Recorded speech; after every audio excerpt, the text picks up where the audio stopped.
So, what we're going to be focusing on this unit are going to be our radical functions, roots. And we've used roots before. We've talked about how the square root is the inverse of squaring something. Taking the square root is the inverse of squaring something. And we're going to talk about a lot of the other roots. There are other roots other than just square roots. And since we just finished the polynomials, we did all the powers, squared and cubed into the fourth power. Now we're going to do the inverses of those functions, and those are the roots. To get a little bit of vocabulary out of the way, we have discussed also this year that this lovely little symbol is not the square root symbol, but it is in fact called a radical. And the number that goes underneath the radical is called the radicand. And now we're going to start talking about roots other than square roots. And when something isn't a square root, there will be a little number written up here on the shelf. Now, a lot of you kind of get lazy and just kind of do a check mark for the radical. You do actually need to have that little shelf there, because on that little shelf sits a number, and that number is called the index. And the index tells us which root we are actually dealing with. Is it a cube root? Is it a fourth root? Is it a fifth root? One thing you will want to remember is anytime there is not a number written there, the number is understood to be 2, because it's a square root. That's the one you're used to seeing. And again, it gets back to that whole theory I have that mathematicians just really hate to write. And so once they realized with the radical, the square root is the most common root that is used. And since they were going to have to be writing the square root all the time, they were just like, so why do we have to write the 2 all the time? Let's just say if you don't see a number there, that it's 2. So they kind of came up with that. So anytime there's not a number there, it is understood to be 2 because that's the square root. It is the most common root. The idea with all of the roots is exactly the same as the square root. The square root is the opposite of squaring something. So when I have 2 squared, that is equal to 4. So if I want to undo that and go back where I started from, because that's what inverses do, they came up with the square root of 4 would then take you back to 2. The problem is the square root of 4 is not just 2, though. It's actually plus or minus 2, because if I do positive 2 times positive 2, I get 4, and if I do negative 2 times negative 2, I get 4. And so that was why we had the plus or minus. We had 2 possible answers to quadratics, and we always had to have the plus or minus. And that's all very good when we're using square roots to help us solve something. But if we're going to talk about the square root being a function, if I want to have f of x is equal to the square root of x, and I want to use the square root as a function, that's going to cause some drama, because as you know, a function can only have one output. It can't have 2 outputs. This would be 2 outputs, and that would be a problem. That would make it not a function. So we have had to, if we're going to talk about the square root as a function, then we have to define the square root as the following. The square root of x squared is equal to the absolute value of x. We're going to just say that, okay, for the square root function, we are defining it as just being the positive output. We talked about this a little in the function unit, that it has a restricted domain, because we can't take the square root of a negative number, but it also has a restricted range, because we're only taking the positive output. So we are going to see some absolute value bars pop up when we're dealing with the square root function. The cube root is therefore the opposite or the inverse of cubing something. So if I have 2 cubed is equal to 8. So if I want to undo that, I would do the cube root of 8, and it would be equal to 2. Now here's the great news about cubes. Cubes don't have the drama, because 2 to the third power is just 2. 2 times 2 times 2. A positive times a positive times a positive equals a positive. If I do negative 2 cubed, negative times negative is positive, times negative is negative 8. Negative 2 cubed is negative 8. Therefore, the cube root of negative 8 is actually equal to negative 2. Cube roots don't have a restricted domain. I can take the cube root of a negative number because it's going to turn out to be negative. I can take the cube root of a positive number. It's going to turn out to be positive. So that means it does not have a restricted domain, and therefore I don't have to worry about redefining it. I don't have to worry about any absolute value bars. If I take the cube root of a positive, it's positive. If I take the cube root of a negative, it turns out negative. I don't have any imaginary numbers. Remember, when we had square roots of negative numbers, that gave us imaginary numbers. There is no I with cube roots. And that's awesome. So the cubes and the cube roots are drama-free. We have no problems. They're very straightforward. What you see is what you get.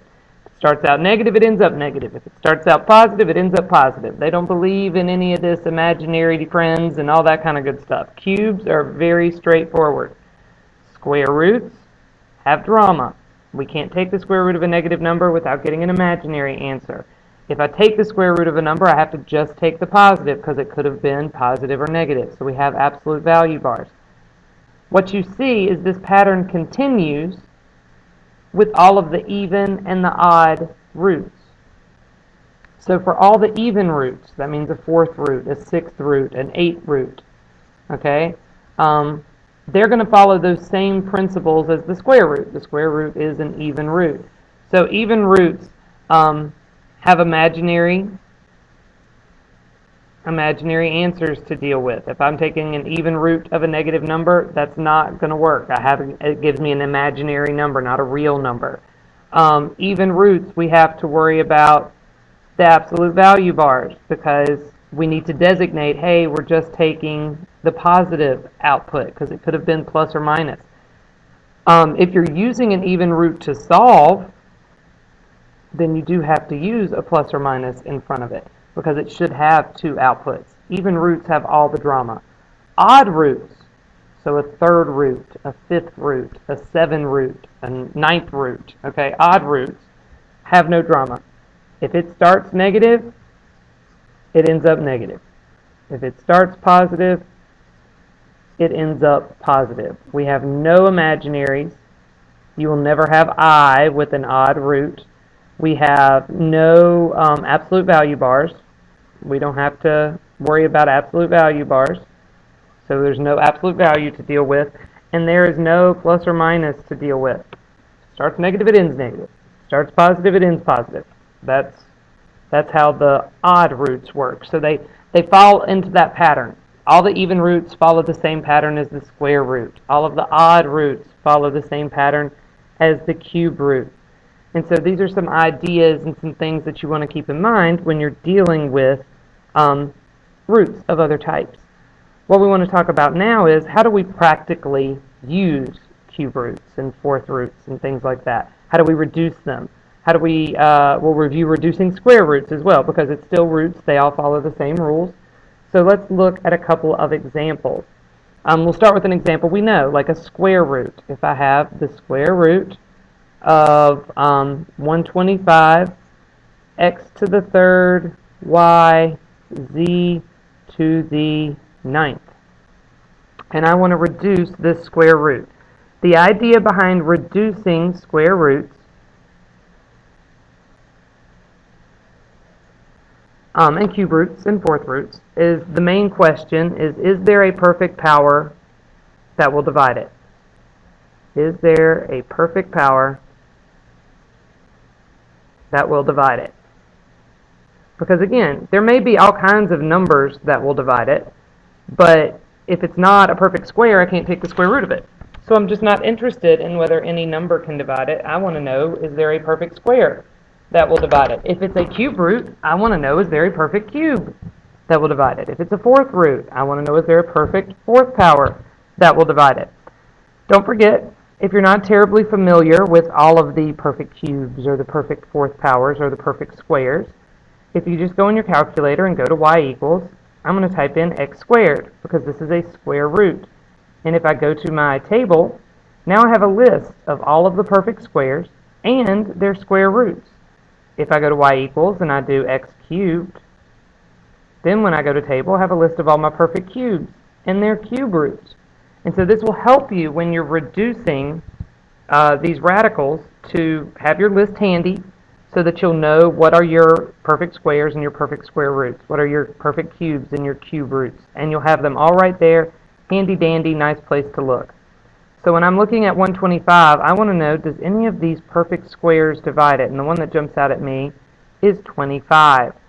125 is 25 times 5.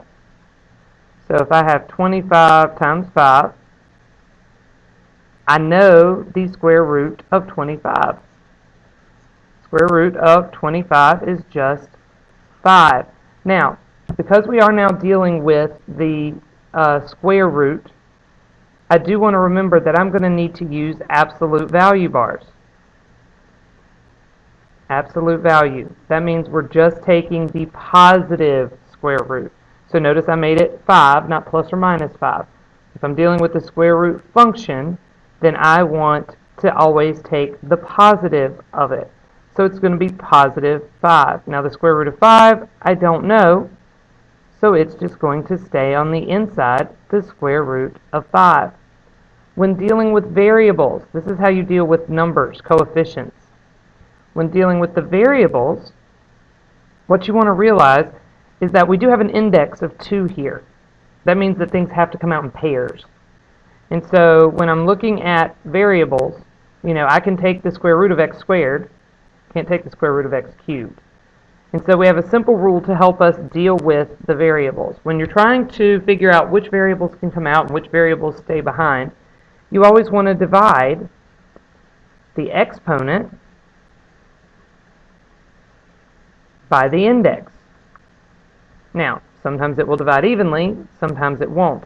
So we are interested in remainders. We're going to take the exponent and the index, and we're going to divide, and we're going to get a quotient and a remainder.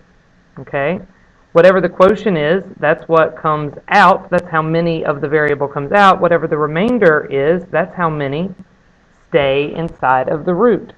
So when I look at x cubed here, what I'm really doing is, for x, I'm doing 3 divided by 2, because this is a square root. It has an index of 2, which is 1, remainder 1. 2 goes into 3 one time with a remainder of 1.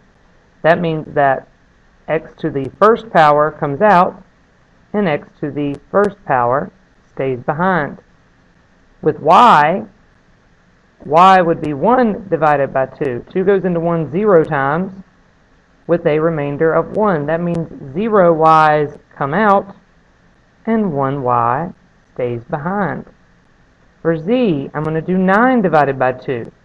2 goes into 9 4 times with a remainder of 1. That means that 4 z's come out and 1 z gets left behind. So I took my exponent and divided it by my index. I got a quotient and a remainder. Quotient is what comes out. The remainder remains inside. So that means that this particular square root is going to reduce to be 5xz to the fourth and the square root of 5xyz. Now, numbers, it was really easy to think about absolute value. We just took the positive of it. The problem with the variable is we don't actually know what that number is. So we don't know whether it's positive or negative. And therefore, when we do take variables out of the square root, we do want to put some absolute value bars around it. That way, no matter what that little variable happened to turn out to be, we are indicating that we do want it to turn out to be positive. So for square roots, now that's very important for even roots only. Guys, all the drama is with the even roots. Cube roots are very straightforward. No absolute value bars. No i's to worry about. Nothing like that. Square roots, fourth roots, sixth roots, do pay attention for the drama. Also, pay very close attention to your directions. When it says use absolute value bars when needed, that's a clue that, hey, make sure you're using your absolute value bars if you need to. But they will say something like, assume all variables are positive. If we're assuming all variables are positive, then I don't have to worry about absolute value bars. That's what that direction is telling me. So always pay attention to your directions. Let's look at a cube root. So if I'm going to do the cube root of 81, x to the 4th, y to the 9th, z to the 8th. Alright, and I want to find the cube root. Again, I'm going to deal with the number first. I'm going to deal with my coefficient first, and then I'm going to do my variables second. Just kind of keep them separate. You do have to treat them the way they need to be treated, so I'm just going to worry about the number first, and then I'm going to worry about the variables. Since this is a cube root, we are dealing with a cube root, I need a list of perfect cubes. So I'm going to go to my calculator, and I'm going to go to y equals, and I'm going to type in x to the 3rd power, and look at my list of perfect cubes. So I need to know if one of these numbers will divide 81. Well, it's an odd number, so I don't think 8 or 64 will work. 125 is too big. So really my only hope is if 27 will divide it. So I'm going to find out. 81 divided by 27. Yep, 27 works. In fact, it is 27 times 3. So that is what I'm going to take the cube root of. So the cube root of 27, if I go back to my table, was 3. The cube root of 27 was 3. So that means 3 is going to come out, but this cube root of 3 is going to get stuck inside. So that is where those go. We only can take perfect cubes out. So even if other numbers would have divided 81, 9 divides 81, but that doesn't help me. 9's not a perfect cube. I'm only interested in whether perfect cube will divide it. If no perfect cube will divide it, then the number just stays inside. That's okay. Number is done. Alright, now we need to deal with our variables. Now, we said we wanted to take each variable, and we wanted to take its exponent and divide it by the index. So 4 divided by 3. Let's see. 3 goes into 4 one time with a remainder of 1. So that means that 1x is coming out and 1x is staying behind. For y, I've got 9 divided by 3. 3 goes into 9 3 times with a remainder of 0. So that means that 3 y's are coming out and no y's are getting left behind. They all came out. It was a perfect cube. Z, if I've got 8 divided by 3, 3 goes into 8 twice, which would be 6, which means that I have a remainder of 2. So that means that 2 z's are coming out and 2 z's are being left behind. I do want to point out that this was a cube root. I did not have any drama. I don't have any absolute value bars. I have no i's. Everything is good to go. I can take it and leave it just as it is. Warnings that I will give you. Please make sure that your index is small and it is up on the shelf. It becomes very confusing when you do have variables up front that do have exponents. You don't want their exponents to get confused with your index. So it's extremely important that you make sure your index is up on the shelf where it belongs, so that when that z squared is next to it, I can tell that the z squared goes with, or the squared, the 2 goes with the z, so forth and so on. So you want to be very clear with your writing. You also want to make sure that anything that's supposed to be under the radical is actually under the radical. Your line needs to go over everything that is supposed to be there.